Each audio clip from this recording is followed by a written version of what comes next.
Ao mesmo tempo Ele está manifestando a sua graça, a sua bondade e a sua misericórdia. E ao mesmo tempo Ele está deixando uma palavra profética.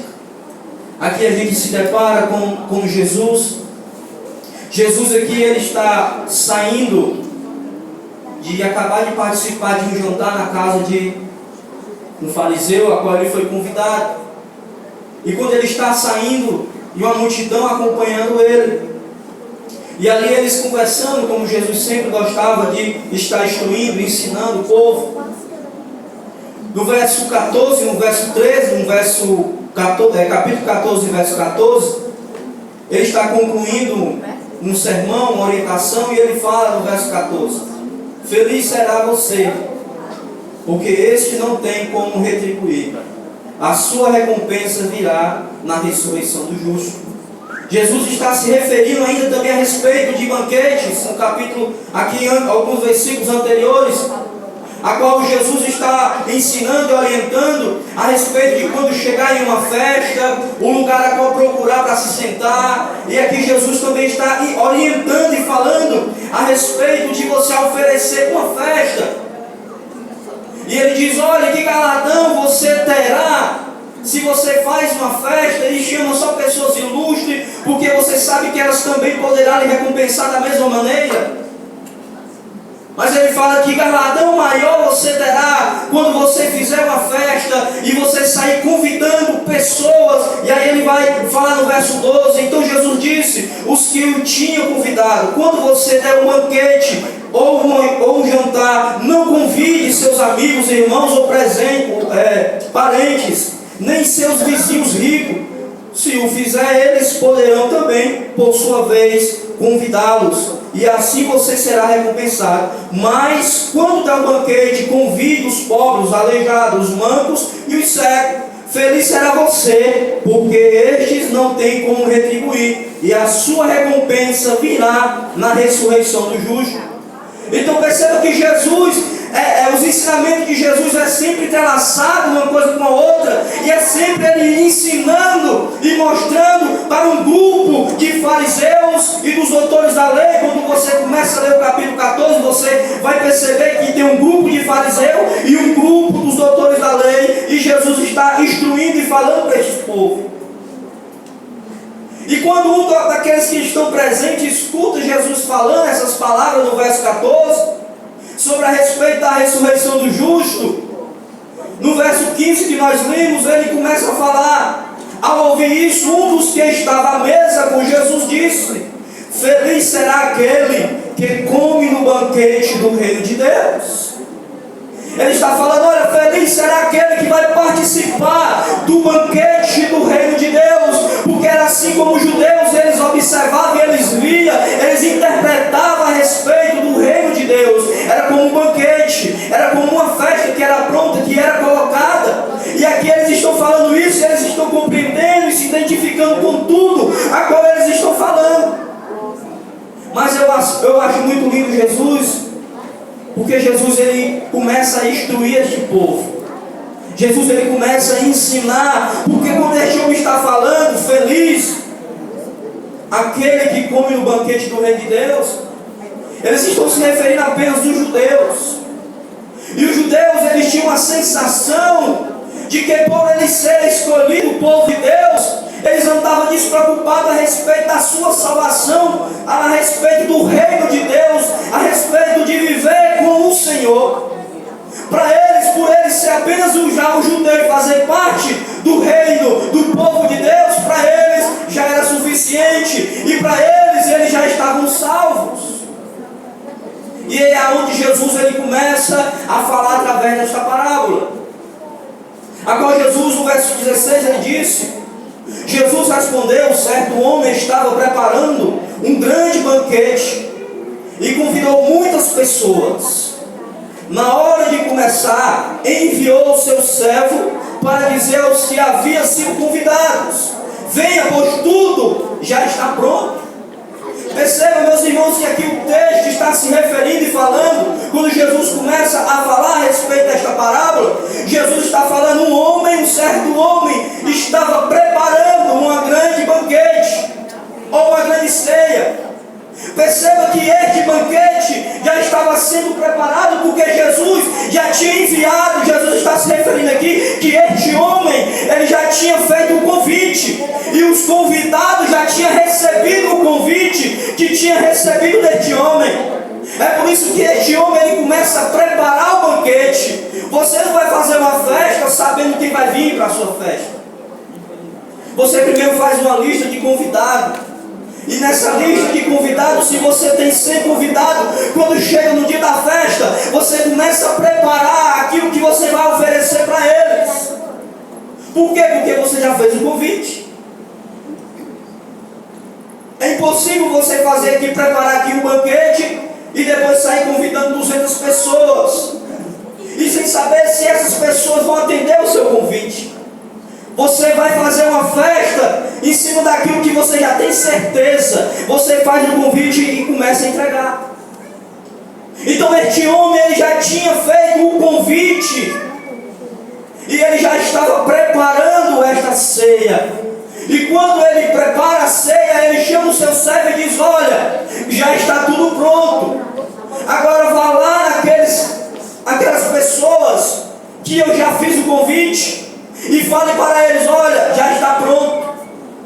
O banquete já está preparado, está esperando só por vocês chegarem até lá para participar e desfrutar do banquete que já está preparado e feito e oferecido para vocês. Vocês são os convidados de honra e o banquete já está feito e já está preparado. Mas quando o servo ele chega, quando o servo ele sai à procura dos convidados, ele vai chegar a um dos convidados e diz: olha, o meu Senhor, ele mandou me avisar que já está tudo preparado. Ele está só esperando você desfrutar do banquete, porque o banquete já está lá. Só que o primeiro convidado, ele já tinha confirmado a sua ida para o banquete. Mas quando chega a confirmação de dizer: vamos para o banquete, aí ele vai falar: olha, eu não posso ir. Avise lá para ele, para o seu senhor, porque eu comprei o terreno e eu preciso ir ver esse terreno. Eu preciso examinar. Como é que você vai fazer uma compra de algo que você não viu? E aí ele diz: olha, diga para ele que me desculpe. E ao terceiro ele vai ao segundo e diz: olha, já está preparado, já está tudo pronto, vamos participar. Eu também não vou poder ir. Eu comprei 5 juntas de boi. E avise para o seu senhor que eu não vou poder ir. E me desculpe. O terceiro, ele também vai falar: olha, eu me casei, eu não posso ir. E ele também pede: diga a ele que me desculpe. Então essas 3 pessoas aqui que são citadas nesta parábola, eles já tinham sido convidados. Não foi um aviso, não foi um convite de última hora, não foi um convite de chegar naquele momento e dizer: eu estou dando uma festa, vamos participar. Não, eles já tinham recebido o convite e tinham confirmado a presença, mas eles acharam algo melhor para fazer, e aí eles deram uma desculpa para aquele seu senhor.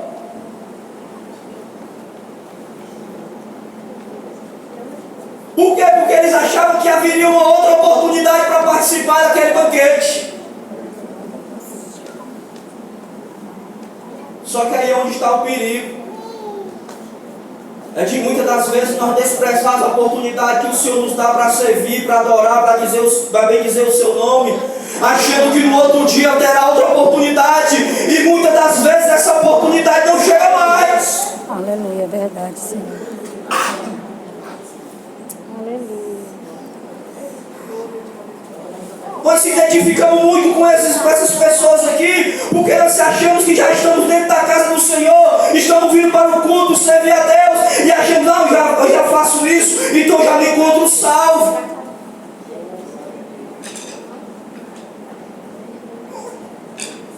Eu já me encontro salvo, só de eu ir ao culto culto, só de eu mandar o meu dízimo já está suficiente, porque eu já me encontro salvo. E aí deixa de vir à casa do Senhor para servir ao Senhor, perde a oportunidade de ser bênção na vida de alguém, porque tem outra coisa mais interessante para fazer. E muitas das vezes perde a oportunidade de ser bênção na vida de alguém, porque Deus quer fazer. Mas olha e diz assim: eu não posso subir. Em outras palavras, eu tenho coisas melhores para fazer do que participar dessa festa.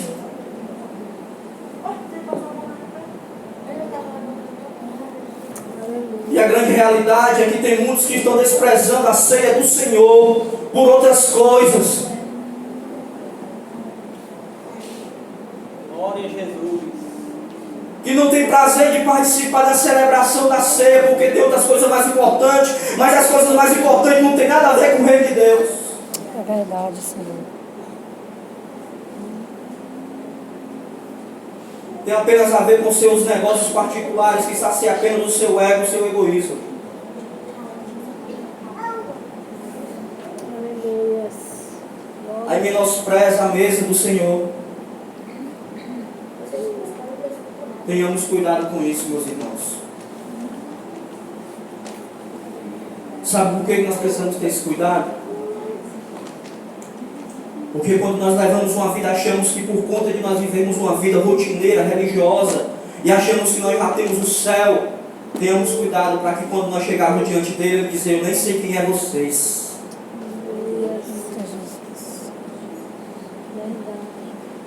Mas eu não perdi um domingo. Talvez seu pastor me via lá, mas eu nem sei quem é você.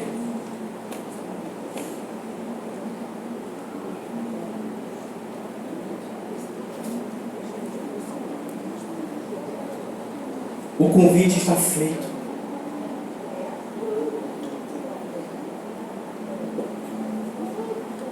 Continuando aqui, meus irmãos.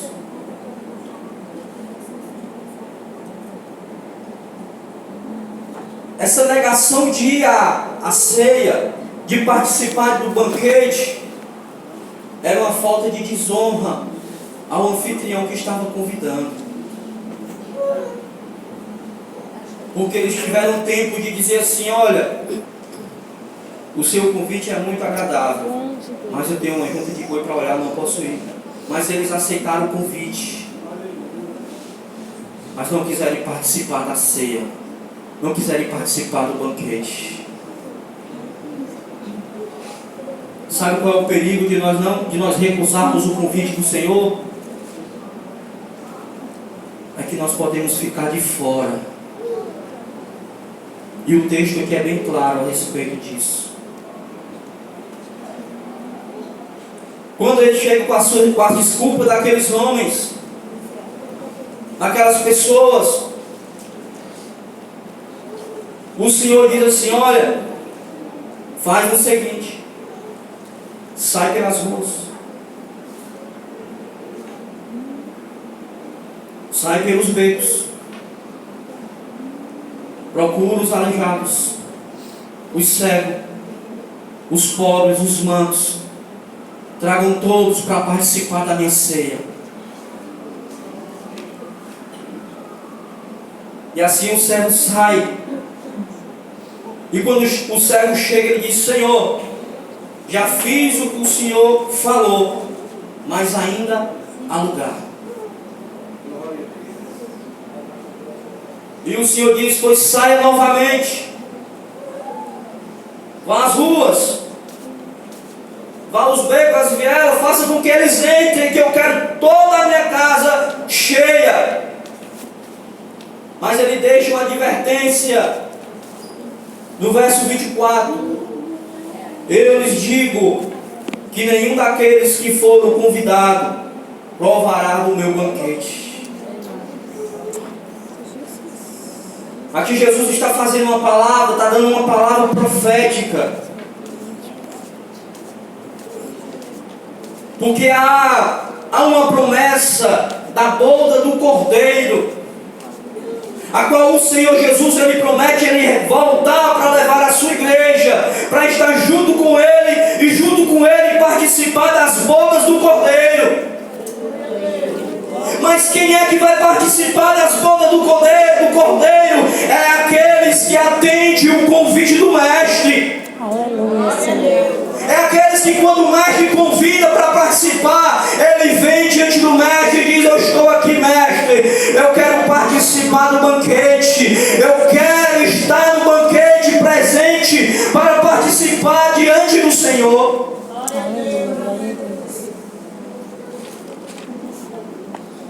Mas ele fala: aqueles que rejeitaram o convite não provará deste banquete.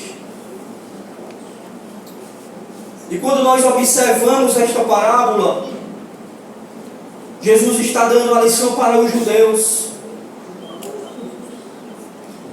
que, como eu falei, como eles se achavam que estavam incluídos, que já fazia parte do reino de Deus.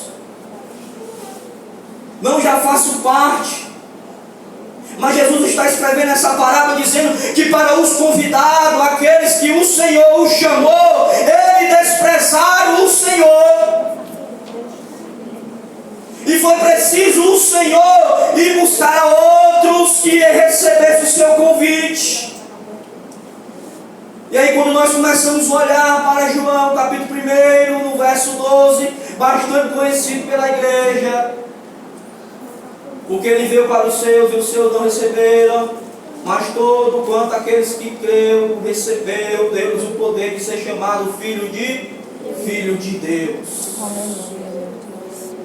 Os judeus rejeitaram.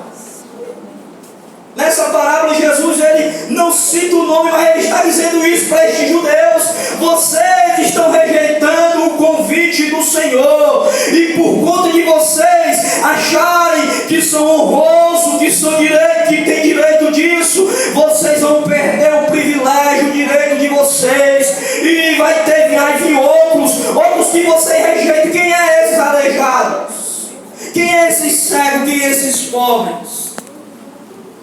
Se nós formos para Lucas 15, nós vamos ver lá os escribas e os fariseus falando a respeito. Quem é esse homem que senta, que come com publicano e com pecadores? São essas pessoas que para os fariseus e os doutores da lei não são bem aceitos. São os publicanos, são os samaritanos, que para esses homens, eles não são bem aceitos diante de Deus. Mas é essas pessoas aqui que Jesus está falando: olha, vocês vão perder a oportunidade de vocês, e vai vir outros que vai entrar no lugar de vocês, porque vocês estão rejeitando o convite do Senhor. Então perceba, a igreja do Senhor, que há um perigo diante de você rejeitarmos o convite de Deus. O que é possível é você ficar de fora. E nós começamos a rejeitar o convite do Senhor justamente quando nós começamos a deixar a prioridade que é o reino de Deus para buscar a nossa prioridade, para satisfazer a nossa vontade, o nosso ego, o nosso egoísmo, os nossos desejos. Eu não tenho tempo pro Senhor para nada, não tenho mesmo, porque eu só procuro satisfazer o meu desejo. Como é que eu vou ter tempo para satisfazer a vontade e o desejo de Deus?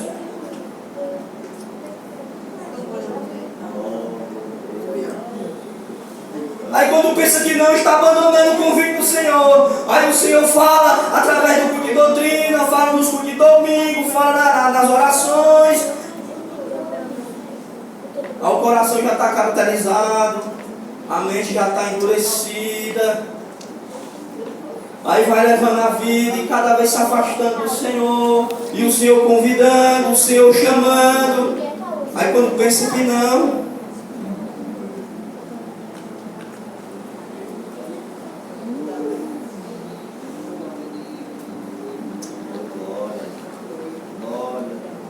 a única coisa que pode fazer e que sabe fazer é se reclamar.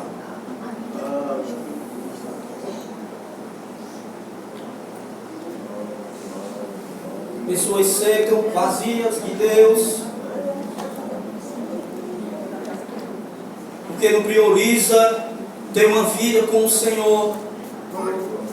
Você acha que ter uma vida com Deus é vir um culto de domingo? Você acha que ter uma vida com Deus é vir uma vez no mês no culto de doutrina? Você acha que vida com Deus é isso?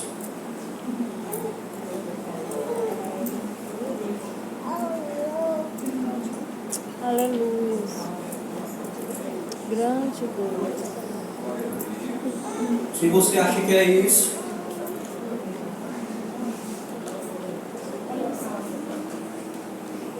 não rejeite as oportunidades, os convites que o Senhor lhe concede, coloque diante de você.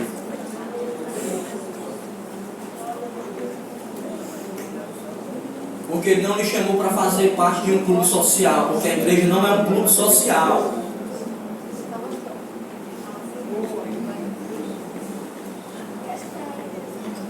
Então vou pregar uma mensagem aqui falando sobre ser membro de uma igreja.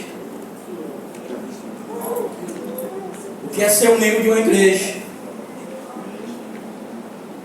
E o que é ser membro de um clube? E nós refletimos e pensamos em qual membro nós estamos incluídos, de um clube ou um membro de uma igreja.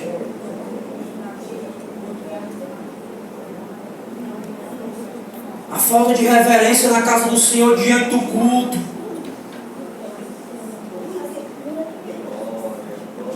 Pessoas que acham que a igreja é um circo e durante o culto tem que estar fazendo palhaçada.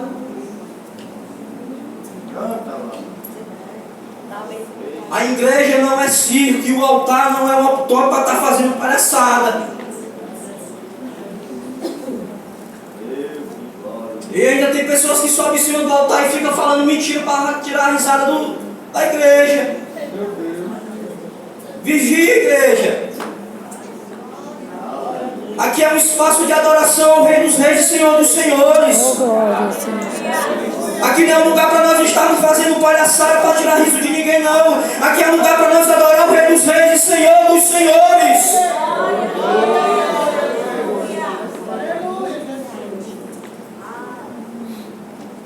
Pessoas que estão dentro da casa do Senhor durante um culto e não tem uma mínima reverência diante da casa do Senhor, diante do culto que é oferecido a Deus.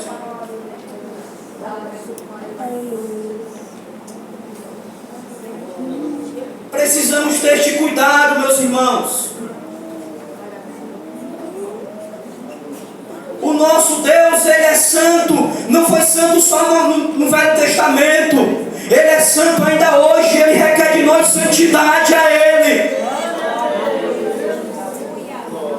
E o apóstolo Pedro é bem claro quando ele fala isso. Sejam santos, porque o vosso Deus, Ele é santo.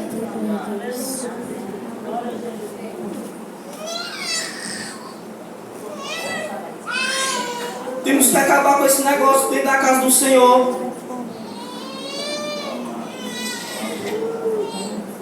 Tá com brincadeira em cima do altar, com mentira, com piada. Aleluia. Meu irmão, minha irmã, faça um canal lá no YouTube para você e fique contando as suas piadas lá o dia todinho. Mas aqui não. Aqui ou nós adoramos aquele que é santo para que ele possa se manifestar, ou nós oferecemos um culto santo ou um culto profano. E nós temos que adorar, nós temos que oferecer um culto santo que agrade ao nome do Senhor. Oh, glória ao Senhor, aleluia, Deus. Aleluia.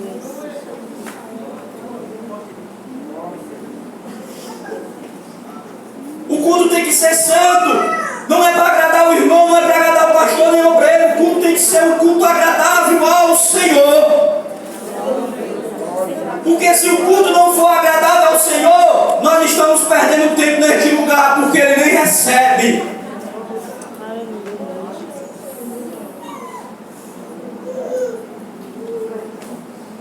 Eu estou concluindo. Não se preocupe, que eu não me preocupo com o negócio de pé do teu irmão da glória a Deus, não. Não se preocupe com isso não, viu? Eu estou aqui para ser fiel àquilo que o Senhor colocou no meu coração e mandou falar para a sua igreja. Glória a Deus, aleluia. Para começar, nem é para mim, nem enche o meu ego. Se for para dar é para o Senhor, mas não para mim. Então nós precisamos avaliar nossos cultos, meus irmãos. Porque às vezes nós ficamos avaliando o culto dos outros, enquanto o nosso está às vezes pior que o dos outros. Sem reverência, sem santidade, sem temor ao Senhor. Aleluia. Grande Deus. Aí nós chegamos na casa do Senhor e disse: eu quero ouvir, eu quero receber a minha bênção. Você viu mesmo o que é oferecer a Deus?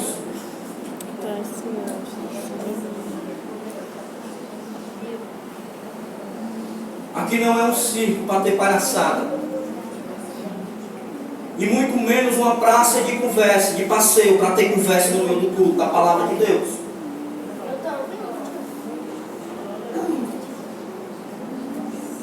Ou nós começamos a consertarmos e analisarmos a nós mesmos, para podermos oferecermos um culto santo e agradável ao Senhor, ou nós estaremos aqui apenas se reunindo, perdendo tempo.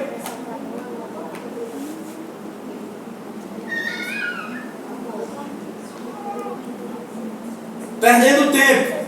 Aleluia.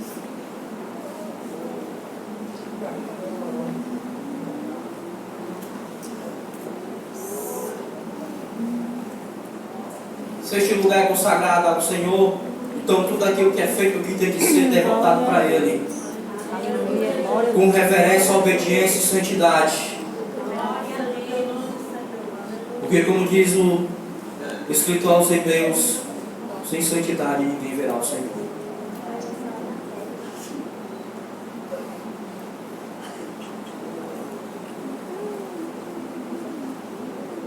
Pensamos nisso. Essa parábola aqui, a palavra é dura no final desse povo que vai ficar de fora, porque eles não deram interesse ao convite de Deus. E o convite de Deus não é só para vir à igreja. O convite de Deus é para nós vivermos com Ele para a glória do nome do exaltação. Enquanto nós não compreendemos isso, viveremos uma vida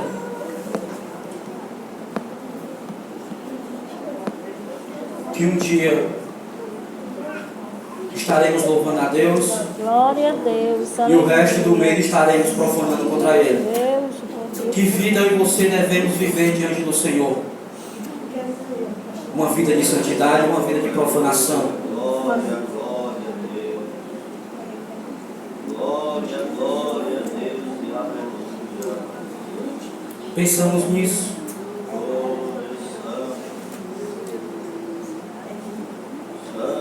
Pensamos nisso, meu irmão.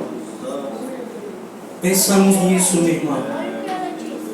Pensamos nisso, obreiro da casa do Senhor.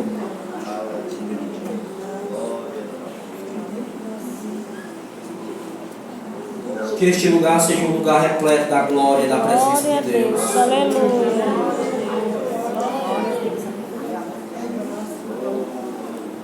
Onde haja autoridade e poder do Senhor, trazendo restauração e vida sobre cada um de nós. Aleluia.